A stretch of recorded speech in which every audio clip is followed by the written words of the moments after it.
Bienvenidos y bienvenidas a Disco Prestado, un podcast de amantes de la música charlando sobre sus discos favoritos y lo que se preste. Soy Marc Aliana, guitarrista, cantante y compositor, y en el episodio de hoy charlo sobre el primer disco de The Doors, homónimo, con el músico Arecio Smith. Arecio Smith es teclista, organista y profesor de la Escuela Superior de Música de Cataluña, también conocida como SMUC. Durante los últimos 25 años ha tocado con bandas como la Fundación Tony Manero, la Kinky Beat o Flow Fanatics, la cual formó con el rapero español Rapsus Clay, y ha colaborado con más artistas de los que puedo mencionar en un solo episodio. También estuvo de gira con la prestigiosa cantante de world music Fatoumata Diawara, actuando en eventos legendarios como el Festival de Jazz de Montreux o el de Glastonbury.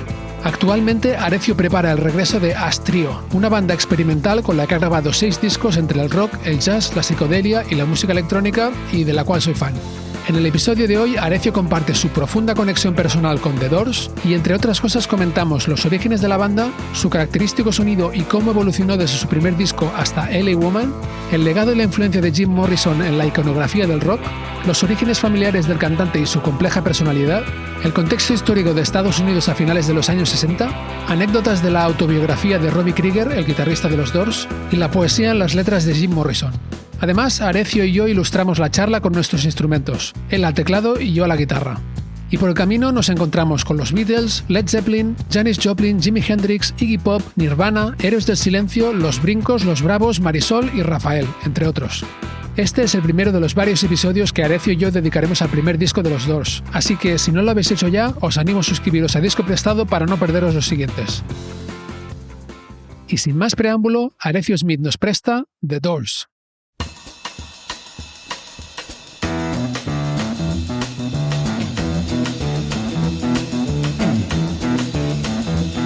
You know the day destroys the night, night divides the day.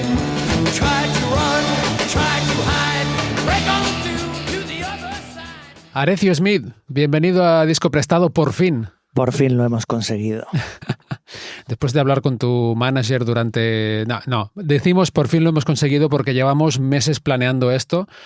De hecho, tú y yo nos conocemos desde hace años, pero empezamos a hablar y a hacernos más colegas justamente a raíz del podcast, poco después de que lo empezara. O sea, me escribiste, luego quedamos, luego resulta que tu estudio está muy cerca de mi casa, que es donde estamos hoy aquí, en tu estudio, y ahora por fin estás aquí en el podcast. Digo bienvenido, pero en realidad estoy yo en tu casa. Sí, manda huevos que viviendo como vivimos a 500 metros haya costado, ¿no? Sí, pero bueno, también ha costado, no es tanto que haya costado como que lo has querido preparar muy bien. Te he visto aparecer con los libros, no sé si quieres explicar un poco las fuentes que has estado consultando sobre los Doors. Mira, justamente me salió hace poquito el libro de Robbie Krieger, del guitarrista, la autobiografía, y me la recomendó María Blay, que es una fanática sobre los Doors, también no sé si la conoces. No la conozco. Pues precisamente ella tiene un sello discográfico que se llama Halley Records, pero empezó a hacernos de manager con As Trio en un sello de management y ella se llama Lizard Queen, porque era muy fanática de Jim Morrison. Bueno, me habló de este libro, me lo leí y bueno, claro, cuando empezamos a hablar sobre este tema, al principio no teníamos claro si The Doors o Deep Purple o lo que sea, yo ya me estaba leyendo este libro. Ya tenía un libro que lo tengo ahí, que es fotocopiado de cuando yo tenía 15 años y era difícil conseguir un libro, ¿no? Y me lo he vuelto a leer. Y luego también pues me he comprado otro libro que es el más famoso, pero no me ha dado tiempo He empezado nada más y no me ha dado tiempo a acabarlo. Bueno, vienes muy cargado de información. Yo, por supuesto, he hecho los deberes también. Y tengo que decir que, bueno, yo nunca pongo límite a las charlas que grabamos para Disco Prestado cuando tengo a un invitado o una invitada, pero naturalmente la mayoría de los invitados tienen un tiempo límite, entonces, pues bueno, yo nunca pongo el límite, pero a veces me dicen, pues tengo 3 horas, pues vale, 3 horas. Pero tenemos que decir que hoy es un domingo por la tarde, hemos comido juntos, hemos estado preparando todo el tinglado para grabar antes de comer y no nos hemos puesto tope de tiempo. Supongo que el final del día será el tope, pero vamos, que le vamos a dar tanta caña a los Doors como se tercie, ¿no? Pues yo espero que sí, la verdad. No tengo... Bueno, yo creo que con 4 horas tendremos suficiente. pero bueno, ya veremos. Veremos. Y has mencionado que no sabíamos si íbamos a hablar de los Doors o de Deep Purple, y tengo que decir que hoy hablamos de los Doors porque los oyentes de Disco Prestado votaron entre los Doors y Deep Purple y estuvo muy reñida la cosa hasta el punto de que tuve que volver a hacer otra llamada para que volvieran a votar y finalmente ganaron los Doors. Pero bueno, estaba la cosa reñida entre tú y yo.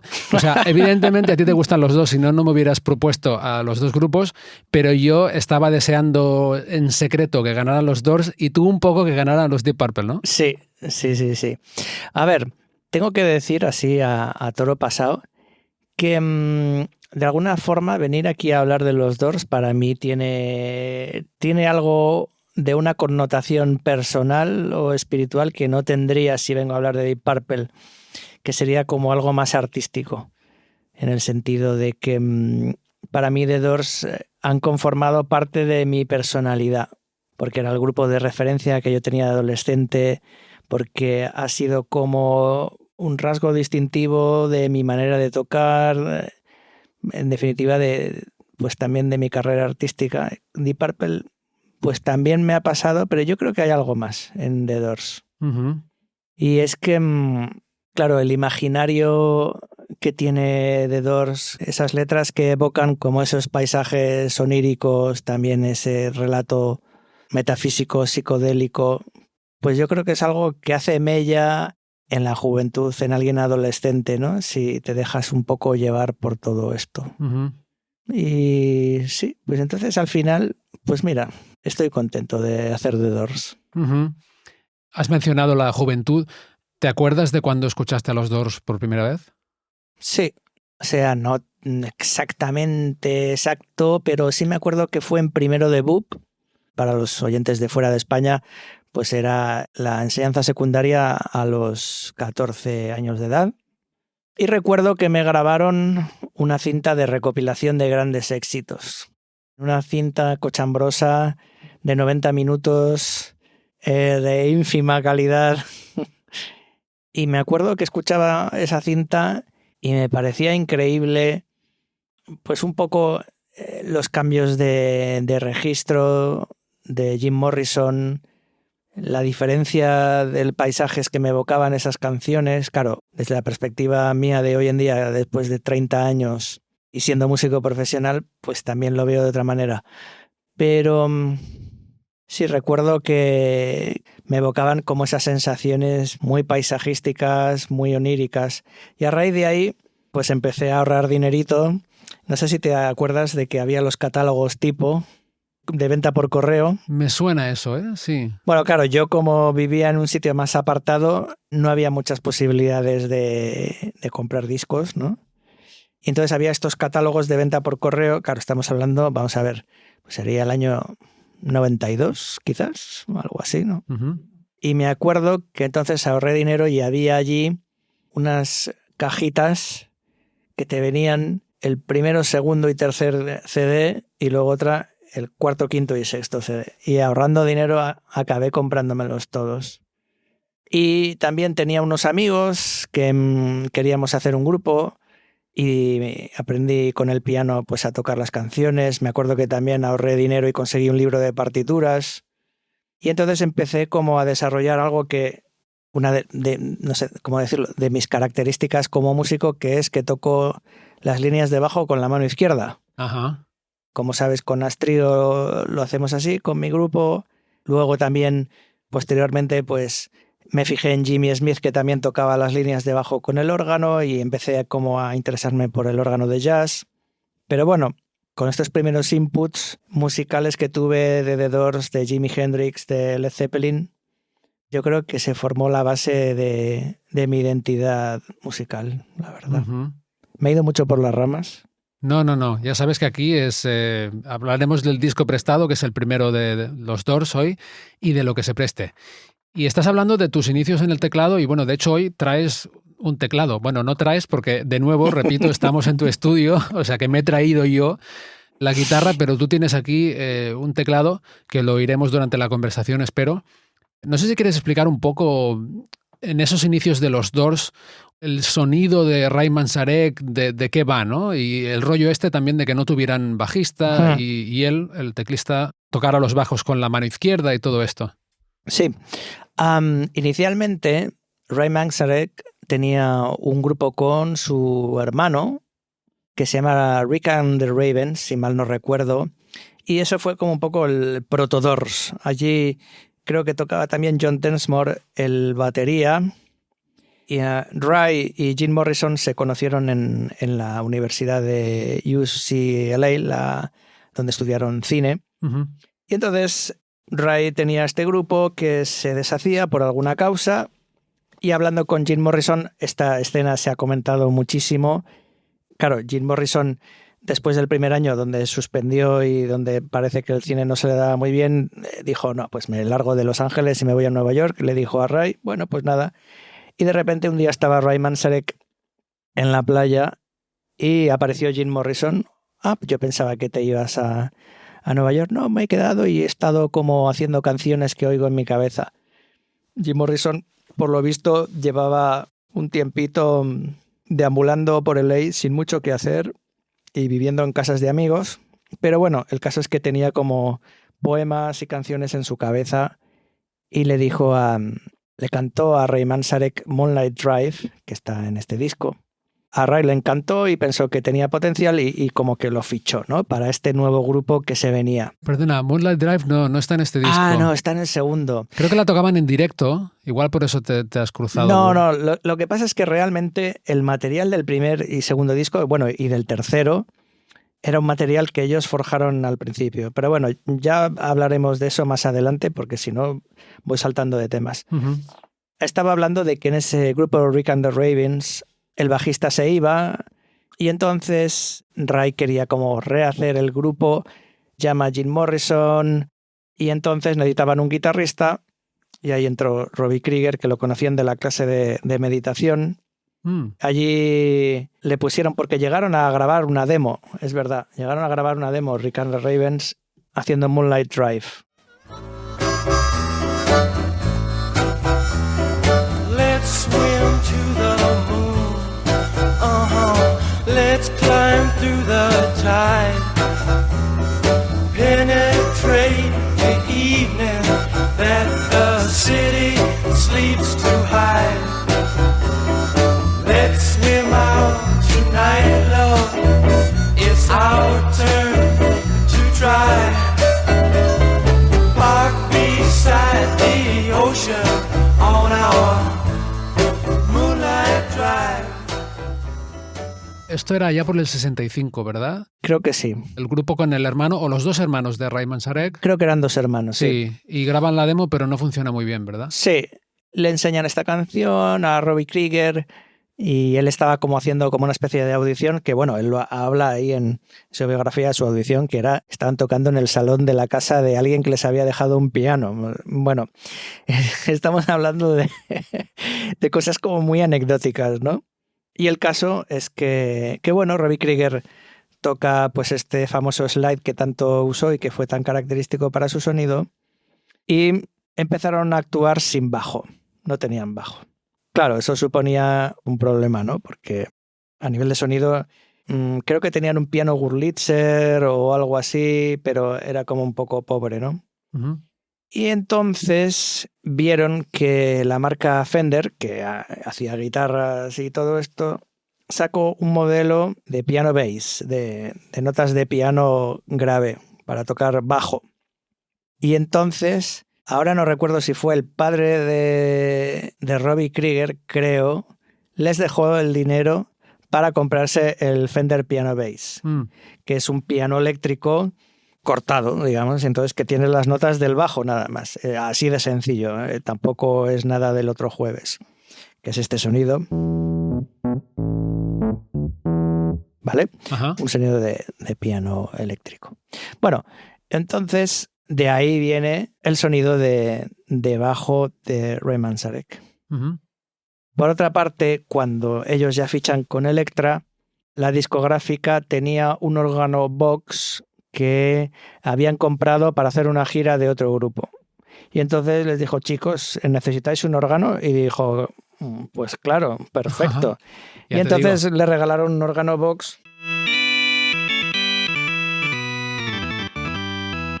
que suena más o menos así.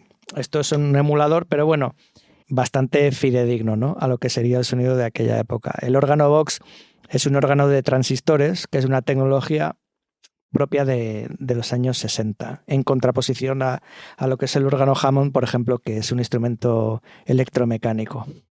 Y ese es el sonido característico de The Doors, al menos en sus 2 primeros discos, sobre todo. Ujú. Sí.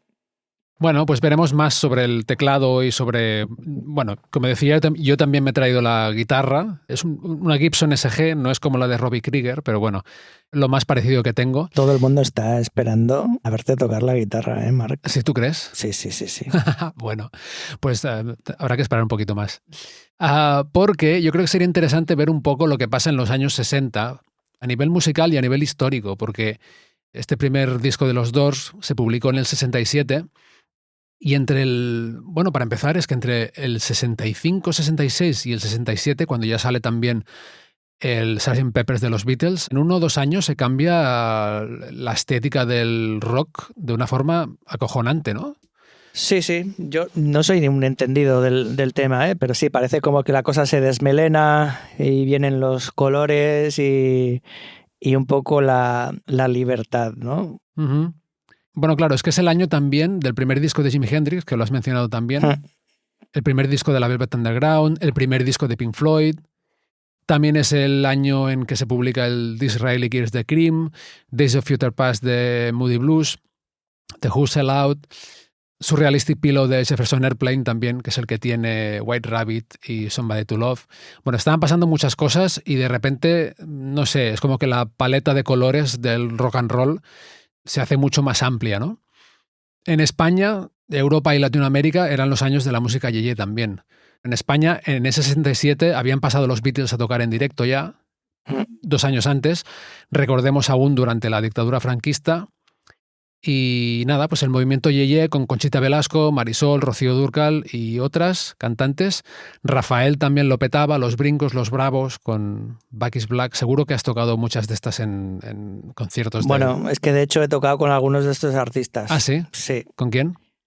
Mira, una vez hice un benéfico aquí en la Sala Luz de Gas, no me acuerdo. En Barcelona. Sí. Recuerdo haber tocado con Janet. Uh-huh. Creo que toqué con el cantante de, no sé si era de Los Brincos, de Los Diablos. Hostia, es que hace ya unos años y no me acuerdo.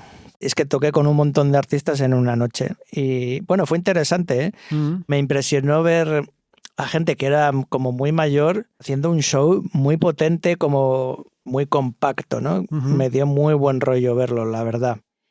En fin, los Doors tienen un poco de yeye también. Uh-huh. Según como Hello, I Love You, que sale en el tercer disco, pero que está compuesta en esta misma época, creo que fue un descarte de este disco, de hecho. Tiene un poco de yeye. Hello, I love you, won't you tell me your name? Hello, I love you, let me jump in your game. Hello, I love you, won't you tell me your name? Hello, I love you, let me jump in your game. She's walking down the street, blind to every eye she meets. Y de hecho es que los primeros discos salieron muy juntos, ¿no? Porque el segundo es del mismo año, 67, puede ser el Strange Days. Puede ser. Y luego, vamos, en esa época se grababan los discos muy rápido, ¿no? Porque dicen que lo grabaron en el primero de los Doors en 1 o 2 semanas, ¿no? En 10 días, sí, creo que fue. Y bueno, está grabado en 4 pistas, que supongo que harían una toma en directo y luego pues un poco de doblajes, de alguna voz o alguna cosa y chao. Uh-huh. Sí. Venían muy engrasados de tocar mucho juntos, porque claro, en esta época ellos tocaban cada noche en clubs y hacían a lo mejor 5 pases de media hora. Y cada noche, pues imagínate, durante meses, una evolución tremenda en gente que bueno, no eran músicos profesionales, ¿no? Pero claro, el hecho de tocar juntos mucho, ¿no? Antes lo comentábamos, que hacen que suenes compacto, ¿no? Ujú. A pesar de que ellos técnicamente no fueran unos super músicos. Mm. Pero bueno, también cuando tienes un grupo el tipo de músico que tiene un grupo de temas propios, pues también explotas tus habilidades, ¿no? Lo que se te da mejor lo metes ahí y de ahí sale el estilo del grupo, ¿no? También, de que todos están tocando lo que están más cómodos. Y también Jim Morrison, que por cierto me quedé muy flipado cuando investigaba para grabar esta charla, cuando leí que en realidad él no cantaba antes de que Ray Manzarek le propusiera ahí en la playa de Venice Beach, ¿no? No, por Oye, eso. sí, he estado escribiendo unas canciones y tal, ¿quieres cantar en mi grupo? Por lo visto él no cantaba y parece increíble, ¿no? Porque en verdad en muy pocos años se convirtió en uno de los cantantes más icónicos de la historia del rock. Sí, bueno, él pues era una persona con un talento natural increíble, ¿no? Aparte tenía una voz totalmente cautivadora. Ya simplemente le oyes hablar y el tono de voz que tiene es increíble, ¿no? Y sí, de hecho, curiosamente, cuentan ahí en la biografía que al principio era súper tímido, se quedaba atrás del escenario, cantando así como escondiéndose y tal. Y luego, pues bueno, a base del rodaje y supongo del alcohol y de las drogas, pues se soltó mucho, la verdad. Sí, dicen que eso, que cantaba como de espaldas al público, ¿no? E incluso sus compañeros de banda se enfadaban con él, ¿no? Porque decían, bueno, tío, si vas a ser el frontman de nuestro grupo, tienes que girarte. Y joder, cuando se giró bien, ¿eh? Se giró del todo. Totalmente, sí. Es uno de estos casos de gente que tiene como una habilidad natural muy grande y ya está, porque, claro, en su carrera que duró, pues eso, 5 años, pues fíjate, la verdad, lo que hizo, es increíble. Y la huella que dejó, porque ya no es solo como cantara, sino que estéticamente y sus gestos y su aspecto, yo creo que hasta ahora sigues viendo a cantantes de grupos de rock que está claro que están inspirados casi 60 años después en Jim Morrison. No sé, hoy en día no controlo tanto, pero a nivel histórico, desde luego. Por ejemplo, Iggy Pop lo dice claramente que él es cantante por Jim Morrison, les vio en directo en la universidad donde él estudiaba. Ah, mira. Que era un chaval, y sí, claro, tiene este arrojo, ¿no? Tan tremendo. No sé quién más podríamos decir. Bueno, aquí en España Enrique Bunbury también ha sido como sin tapujos, un fan de Jim Morrison total. Si tú te acuerdas, la estética que tenía, por ejemplo, en el Senderos de Traición, creo que salía ahí con una botella de vino dentro del disco. Bueno, Jim Morrison es como el arquetipo de estrella del rock que va pasado de vueltas, ¿no? Yo creo. Y claro, de eso pues ha habido un montón, la verdad. También no sé en qué momento se acuñó esta expresión del Club de los 27, pero bueno, pertenece a esta generación. Bueno, generación no, porque son de épocas distintas, pero estos artistas trágicos, músicos trágicos que murieron a los 27 años, ¿no? De hecho, Robbie Krieger lo dice en su biografía, porque claro, en cuestión de pocos meses muere Janis Joplin, muere Jimi Hendrix, y entonces creo que era el productor o el manager, dice, bueno, pues como esto sigue así, ya sabemos quién va a ser el siguiente. Hostia. Y piensa, hombre, pero ¿qué dices? Y la verdad es que no iba desencaminado. Sí, desgraciadamente parece como una cifra macabra, ¿no? Exacto, los tres que has mencionado murieron a los 27, luego Kurt Cobain también, Amy Winehouse se cita mucho, yo creo que está a otro nivel, no sé, igual no la pondría en el mismo nivel de influencia que los demás musicalmente, aunque fuera muy buena. Bueno, de actitud realmente era muy Jim Morrison. Sí, de actitud sí. Bueno, pero sí, uno de los cantantes más icónicos de la historia, con una voz súper peculiar, tanto cuando está cantando más tranqui, y lo veremos, ¿no? Cuando analicemos un poco las canciones, como cuando grita o se pone a recitar, es como que todo le queda bien, y realmente no sé, es que la voz es más de la mitad del grupo para mí. Totalmente. O sea, como instrumento, a nivel sonoro, cuando escuchas a los Doors es... vamos, yo creo que está claro, ¿no? Que es esencial, pero es que casi que pone a los demás en la sombra. Y ellos lo tenían claro, realmente, porque nadie se atrevía a ponerle en su sitio, ¿no? Robbie Krieger en su biografía cuenta un montón de anécdotas tremebundas que piensas, yo no toleraría bajo ningún concepto que alguien me hiciera esto, ¿no? Pero claro, ellos tenían como la gallina de los huevos de oro. Y si nos quedamos sin Jim Morrison, a ver qué vamos a hacer, ¿no? Uh-huh. Y el tipo las liaba gordísimas y aparte de forma pues totalmente irresponsable, ¿no? Es un poco pues como ese rebelde sin causa que simplemente la lía por liarla. Hay una anécdota que se me quedó grabada que cuenta que cuando estaban en proceso, justo antes de sacar el primer disco, este disco, fueron a Nueva York a tocar en un club que se llamaba el Ondine y entonces Jim se emborrachaba muchísimo y tenía como una especie de gracia, vamos a llamarlo así, que era saltar por la ventana de un edificio y quedarse colgando por fuera. Y entonces esto lo hacía como para llamar la atención.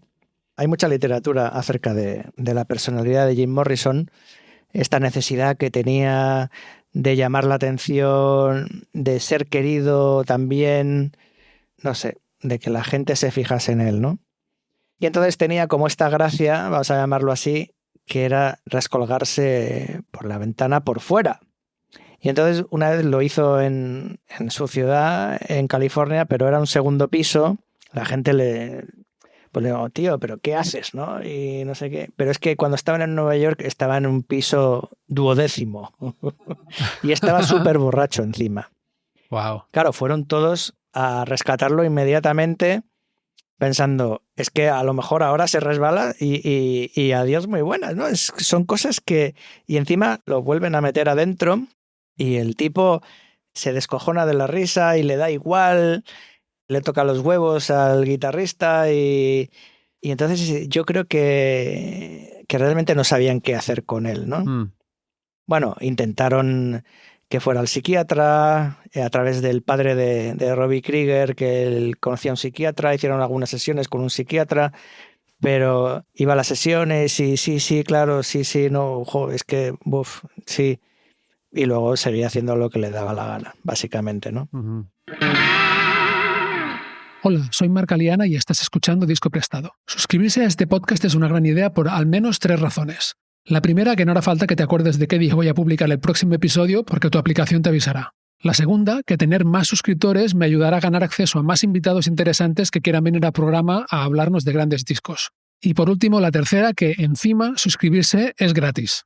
Así que ya sabes, si no lo has hecho ya, no lo dejes para luego y suscríbete a Disco Prestado en tu aplicación de podcasts. Y ahora volvemos a la charla. Te iba a decir que yo creo que todos los que nos dedicamos a la música hemos tenido algún cantante en algún grupo de estos insoportables, insufribles, sin tener el talento de Jim Morrison. ¿Esto te ha pasado, sí o no? Hombre, sí, gente insufrible pues hay en todos los sitios. Y sí, he tenido que trabajar con gente que hace cosas extrañas, la verdad. Pero bueno, esto ya es cuestión de cada uno y sus problemáticas y su vida. Uh-huh. Estoy seguro de que para el resto de los miembros de los Doors, estar en la banda con Jim Morrison, por mucho que estuviera justificado por el talento, porque, bueno, como dices tú, era la gallina de los huevos de oro, debía de ser una tortura prácticamente, ¿no? A ratos. Supongo que sí. Y es cierto esto que dices, hay un estereotipo del artista con problemas mentales que tiene estos comportamientos erráticos, ¿no? Sobre todo cuando eres el centro de atención, y esto le pasa más a los cantantes, parece como que se acentúan más estas peculiaridades. Yeah. Decíamos hace un momento que el resto de los miembros de los Doors estaban un poco a la sombra y no... bueno, ellos lo tenían muy claro y de hecho si miramos la portada de este primer disco, que tú lo tienes aquí en vinilo y yo lo tengo en CD, está la cara de Jim Morrison gigante, o sea que ocupa la mitad de la portada y luego están los otros 3, ¿no?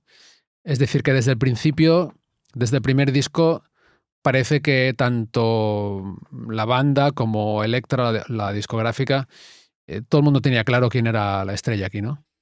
Supongo que a nivel de marketing, pues claro, era un poco así. Uh-huh. De hecho, mira, creo que fue uno de los primeros grupos que alquiló un anuncio publicitario, una valla publicitaria en Sunset Boulevard, allí en Los Ángeles, para promocionar este primer disco. Hay fotos de ellos en esa valla, precisamente. Uh-huh. Pero sí, claro, en cuestión de carisma, pues es que es inamovible, ¿no? La diferencia que hay. Uh-huh. Y hablaremos un poco más tarde igual de algunos de estos incidentes o, bueno, encuentros entre Jim Morrison y la justicia también, etcétera. Pero creo que sería interesante ver un poco de contexto de lo que estaba pasando en Estados Unidos en el momento en que salió este disco, de nuevo, 1967.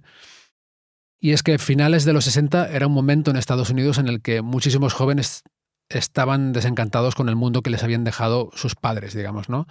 Sus padres eran la generación de la Segunda Guerra Mundial, la transición de una depresión económica a un crecimiento económico considerable, con valores bastante tradicionales y patrióticos. Después de, claro, Estados Unidos se subió mucho después de la Segunda Guerra Mundial.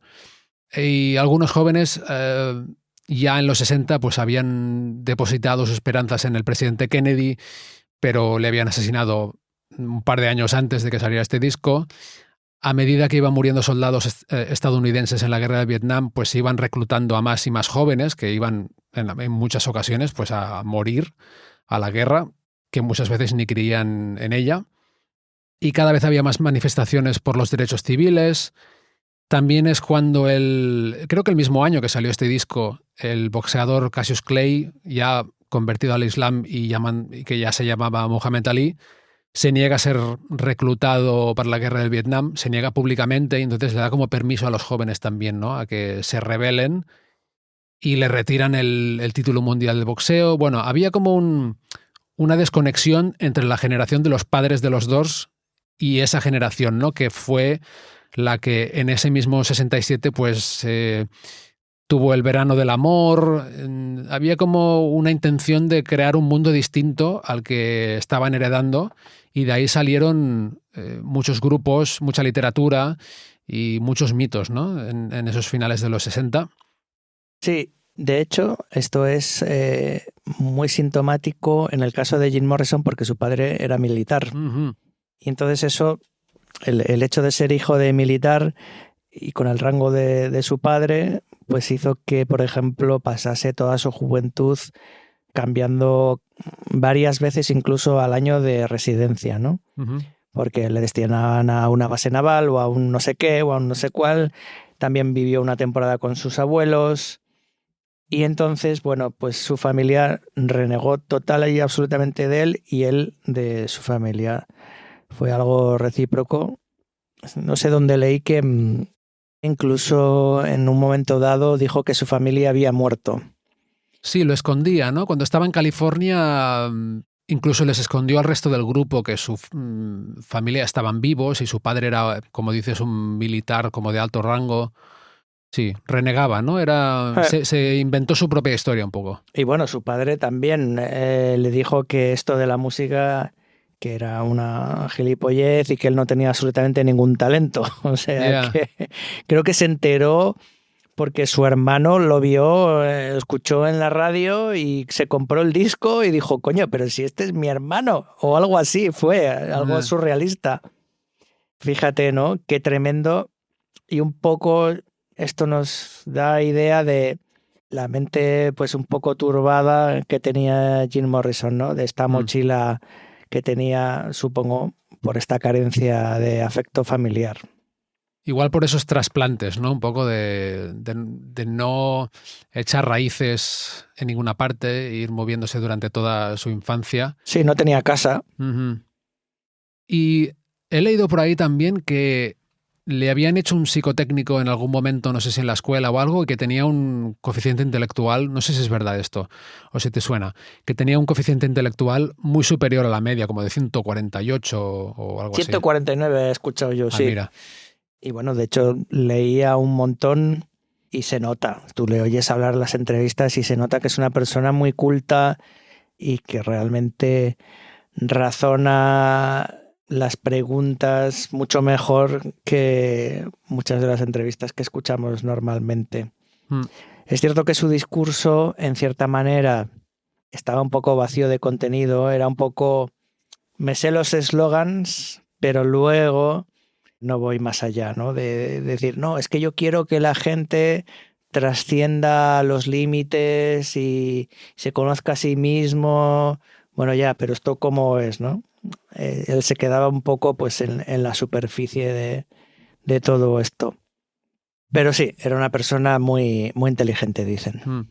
Igual se quedaba en la retórica, ¿no? Porque Sí. a nivel de la lengua, de cómo utiliza las palabras en las letras, y también veremos canción a canción, yo escuchándolas y leyéndolas tengo la sensación de que de que no alcanzo a entender el mundo en el que habita. Me puede parecer muy bonito lo que canta y a veces transmitirme sensaciones que pueden cambiar también según el momento, yo qué sé, o el día en que escuche la canción.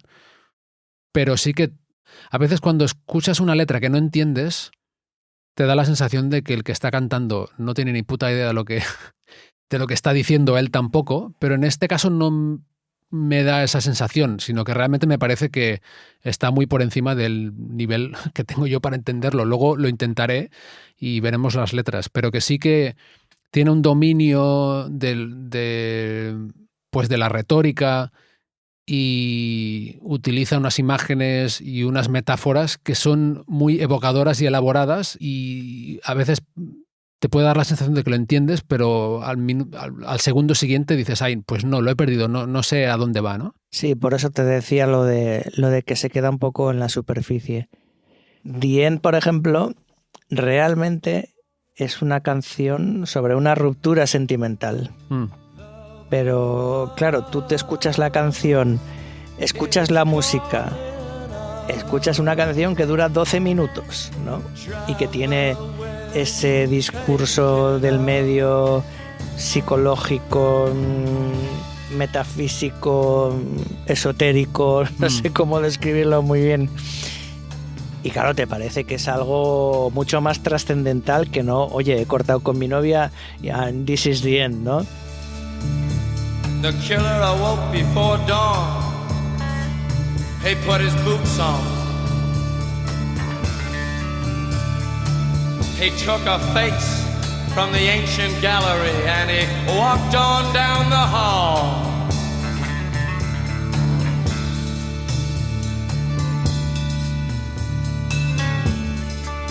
He went into the room where his sister lived, and then he paid a visit to his brother, and then he walked on down the hall.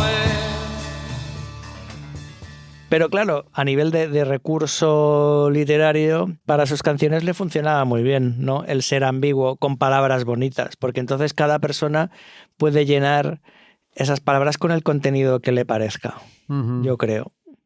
Que es un poco lo que le pasaba también a Héroes del Silencio. ¿Eres o eras fan de Héroes del Silencio? Sí. ¿Lo seguiste bastante? Bueno, me gusta El Senderos de Traición, creo que es de los mejores discos de rock que ha habido en España. Ajá. Y escuchas las letras, y las letras son bonitas, pero es como, pero ¿qué me está diciendo realmente? No me queda muy claro, ¿no? Es un poquito la misma sensación. Tienen esta forma de evocar un imaginario, bueno, también pasaba un poquito con Led Zeppelin. Hay varios grupos que en realidad es como que dan una pincelada de color, pero un poco abstracta, ¿no?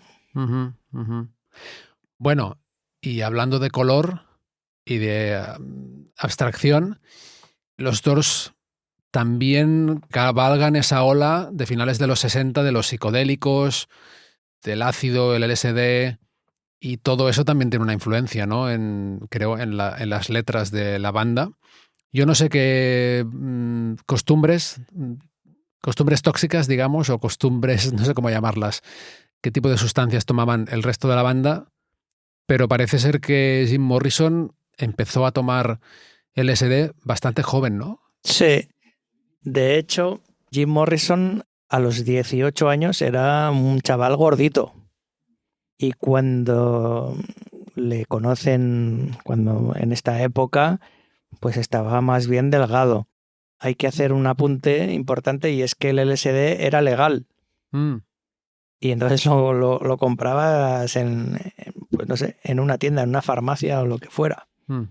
Bueno, y Robbie Krieger habla de esto también, de que tomaban bastante ácido, hasta que hubo un día que hubo un mal viaje y él dijo, uy, esto hay que tener cuidado y tal. Eso es Robbie Krieger, ¿no? Robbie Krieger, vale. Sí. Jim Morrison dudo que nunca jamás en su vida tuviese cuidado con nada, la verdad. Porque llegó a decir que quería contraer sífilis para ver cómo era estar loco. Hostia. Y contrajo sífilis. Y entonces aguantó unos días para ver y cuando vio que aquello era horrible fue al médico y se tomó los antibióticos. Bueno, el caso es que sí, el ácido era legal, la marihuana no era legal, pero se consumía por lo que parece de forma bastante habitual. Y sí, claro, me imagino que escuchar The End, por ejemplo, bajo los efectos de las drogas, pues tiene que ser un viaje bastante alucinante, ¿no? Porque tiene también esta forma como de mantra. También tenían influencias, lo dice Robbie Krieger, de la música hindú. Y entonces ellos construyen pues a través de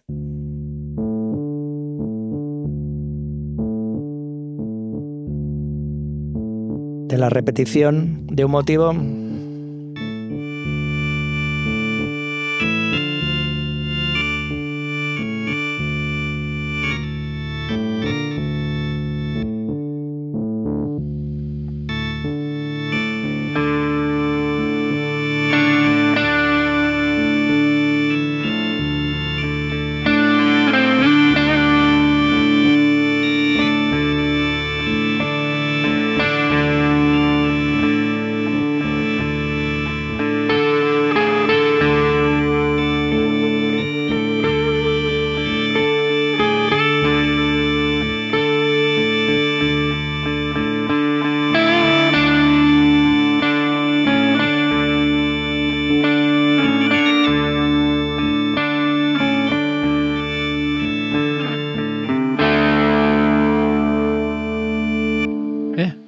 Nos ha quedado bonito, ¿no?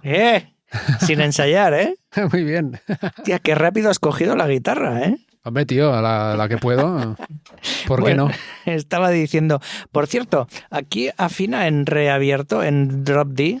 Pues sabes que no lo sé. Puede ser, ¿no? Yo creo que sí, porque en el directo se le escucha afinar. Hablamos de afinar la cuerda más grave de la guitarra un tono más bajo, ¿no? Para que haga un re. Que es algo que luego se puso muy de moda en los 80, en los 90. Bueno, el stoner, todo este sonido como oscuro, en parte es gracias a este tipo de sonido, ¿no? Tú que eres guitarrista. Sí, bueno, mira, voy a demostrarlo un momento. Venga, demostración de guitarra a cargo de Marc Aliana. ¿Qué vas a interpretar? Pues voy a interpretar lo que me salga, pero esta es la cuerda más grave de la guitarra, pues si la bajamos... Aquí, pues de repente tienes todos estos acordes. Ah, claro. Sí, ahora que lo dices, yo creo que Robbie Krieger sí, que lo debe bajar, porque de hecho hay muchas afinaciones alternativas en el blues, que también hay mucha influencia del blues en los Doors. Ah, sí, porque Robbie Krieger tocaba mucho con slide. Claro. Slide, hablamos, por si alguien no lo sabe, de este tubito metálico o de cristal normalmente, que se ponen bueno, pues si el guitarrista es diestro, se lo pone en la mano izquierda y entonces en lugar de presionar la cuerda contra un traste, se pasa el tubito y da como esta sensación de... ¿no? Sí, que es este sonido tan peculiar.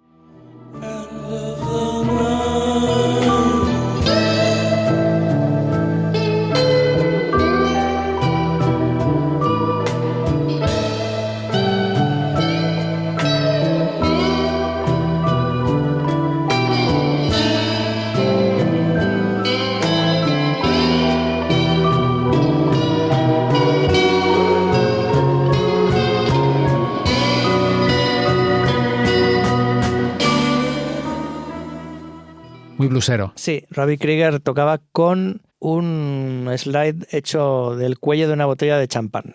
Del cuello de una botella de champán. Lo he leído en la biografía. Y así termina el primer episodio que dedicaremos al primer disco de los Doors. Os recuerdo que suscribirse a Disco Prestado ayuda a alinear los chakras y que volveremos el próximo jueves con la segunda parte, en la que empezaremos a comentar las canciones del disco una por una. Hasta entonces, muchas gracias, salud y buena música.